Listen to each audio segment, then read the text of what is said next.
Jeigu Baltarusiai mato blaivą senį šaltį, tai jis vis dėlto yra Santa Klausas. Arba Snieguolė.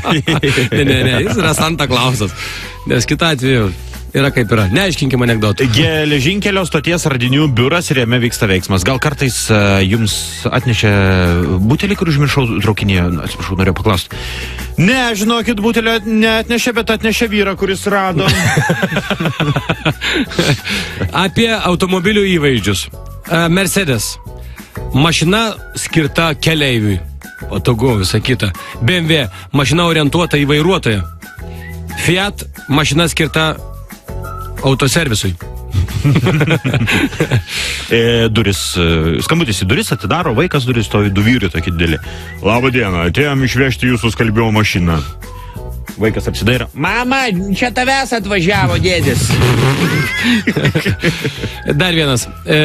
Mama prieš kalėdas pasidina savo 4 metų sūnų ir sako, sūnelė, žiūrėk, būk gerutis. Aš dabar tavęs rimtai klausiu, turi rimtai atsakyti. Kas suvalgė visus saldainius, kurie buvo paslėpti? Kas suvalgė? Sūnus sako, taigi tas naminukas. Ne, sūnelė, aš tas labai rimtai atsakingai klausiu. Kas suvalgė visus saldainius? Sakau, naminukas. Balsas iš polovas. Nusišneka! Va toks gražiai kalėdiškas manis, toks naivus, bet fainas. Tikras vyras bent kartą per savaitę turi nakvoti ne namuose. Aha, sako moteris, kad tas kitas vyras turėtų kur pernakvoti, ne? Beje, mano į tą pačią temą.